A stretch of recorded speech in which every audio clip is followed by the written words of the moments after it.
So we shall discuss about the next question here. So if you observe here, let us see the problem over here. Okay.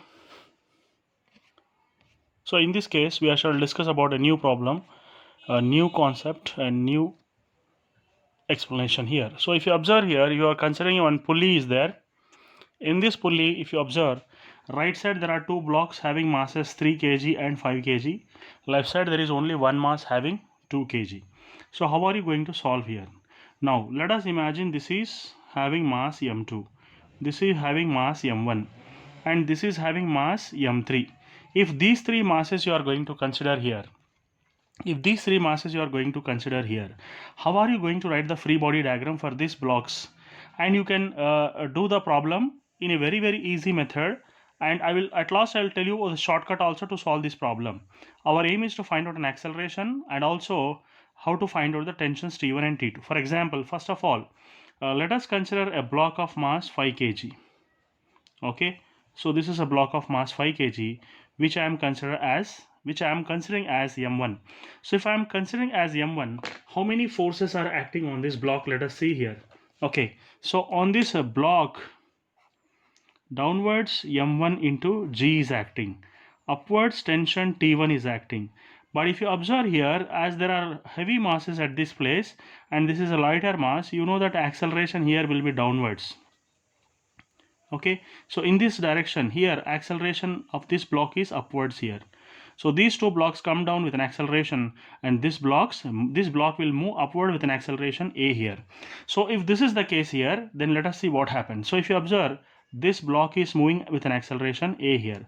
That means resultant force is also acting downwards, because acceleration and forces are always in the same direction according to Newton's second law. So how are you going to solve this problem? To solve this problem, first of all, what is the resultant force? Let us see. And here, when both the forces are acting, then also body is moving downwards, means m1g is dominating tension T, m1g is dominating tension T1. Therefore, we can write resultant force is equal to m1g minus tension T1 here.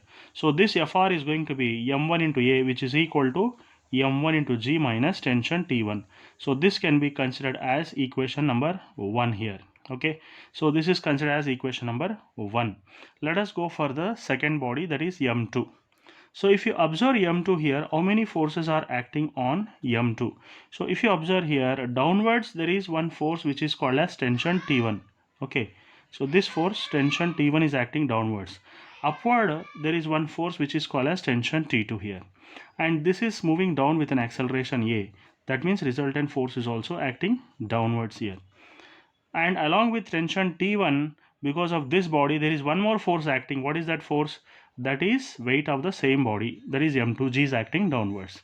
So when both the forces are acting up and down, then also block is moving downwards, means these two forces are dominating the upward forces. These two downward forces are going to dominate the upward force. Then the resultant force is going to be how much? m2g plus tension T1 minus tension T2. Okay, so according to Newton's second law, you'll be writing like this. This is going to be m2 into A, which is equal to m2 into g plus tension T1 minus tension T2. Okay, so this is considered as equation number 2 here. So I will make a note here that this is going to be the first equation here, and this is going to be the second equation. Okay, so I will tell you the shortcut method also. Instead of writing all these, this is the process which you should know, so that if any problem gets twisted, you should be in a position to answer that problem. But I will tell you shortcut method also before going to this. After teaching this long-term method, I will tell you shortcut method also. Then next free body diagram which we need to consider here is a block of mass m3. This is considered as m3. This is all general explanation I am doing here. So let us take this one. This is considered to be the first, that is m3 block. So if you are going to consider m3 block here, so this one, how many forces are acting on this m3 block?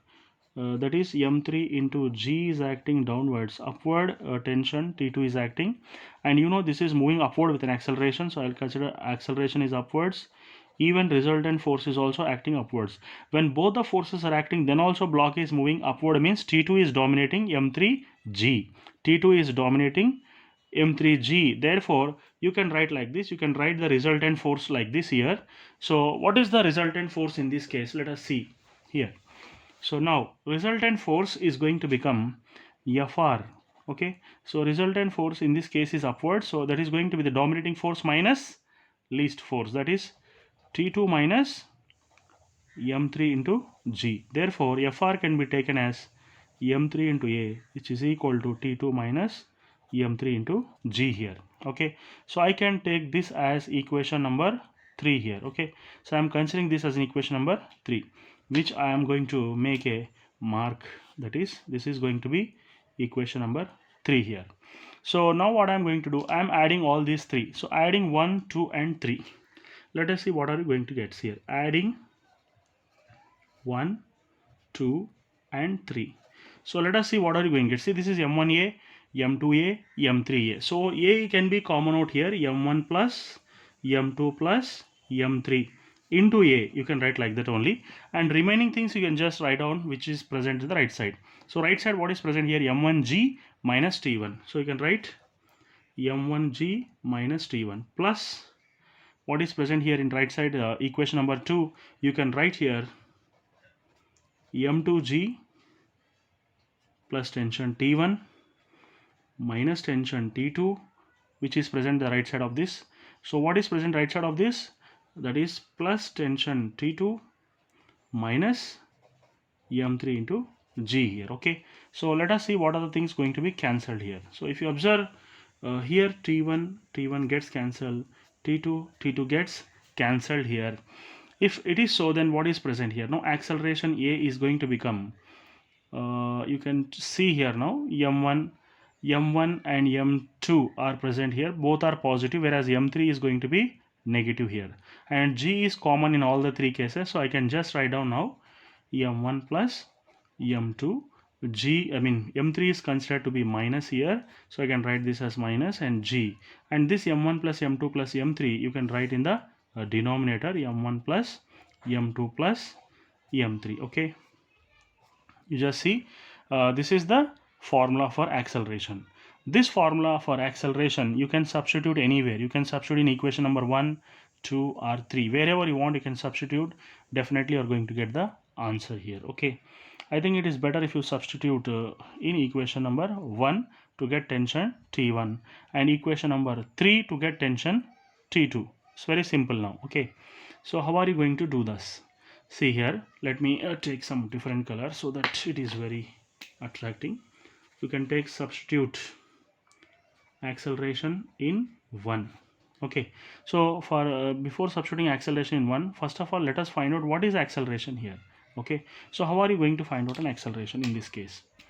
You just see here, acceleration A is equal to what is M1, what is M2 and what is M3. M1 is 5, so this is 5. M2 is how much? That is going to be 3, so 3 plus 3. So minus M3 is going to be 2, so minus 2 divided by 5 plus 3 plus 2 multiplied with G. Completely this is multiplied with 10 here. So what is an acceleration in this case? So this is 8 minus 2 is 6, 8 minus 2 is 6, and this is 8, 10. Okay, so 10 into 10 here. Okay, so if this is the case here, 10 gets cancelled, and what is left? Acceleration will become 6 meter per second square. So this is the formula for acceleration. Okay, so once you get a formula for acceleration, how are you going to find out the remaining things here? So you got an acceleration here separately. So you got an acceleration, then can't you find out a tension T1 and T2? Definitely you can find out tension T1 and T2. Substituting A is equal to 6 meter per second square in equation number 1. Okay, so let us take equation number 1 here. So if you take equation number 1 here, then that is, you can just write like this: T1 you can write left side, this T1 you can write left side, and M1 A you can write right side. So you can write M1, this is going to be G minus A. Okay, so this is going to be G minus A. You just write this equation. If you want, here also you can write one step: T1 left side which is equal to m1g minus m1 into a here. So m1, if I common out here, you will be getting g minus a. So that's it. So t1 is equal to, what is m1 here? M1, you know, it is 5. So if it is 5, g is 10 and a is going to be 6 here. So this is 5 into 4, which is equal to 20. So therefore tension T1 is equal to 20 newtons. This is the answer for tension T1. So I am writing this answer here, which is going to be 20 here. Then can't you find out tension T2 also? Yes, definitely you can find out tension T2 also. So for that, what are you going to do? Substituting A in 2. Okay, you can take some other color here. Substituting A is equal to 6 meter per second square. In third equation, can you take? Yes, this equation is better in 3. So if you substitute here, what are you going to get now? This implies that, so this equation you can take, T2 is equal to, say, m3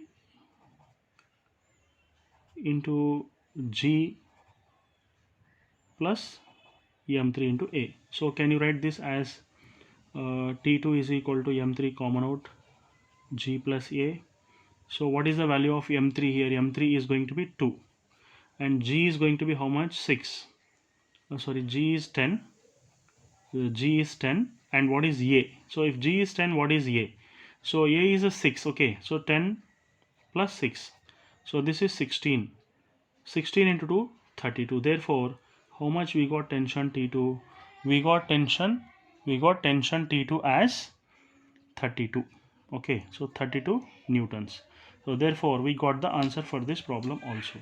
So we got T2 as 32, we got T1 as 20. Okay, so T1 as 20, T2 as 32, and we got acceleration also, that is 6 meter per second square. It's a very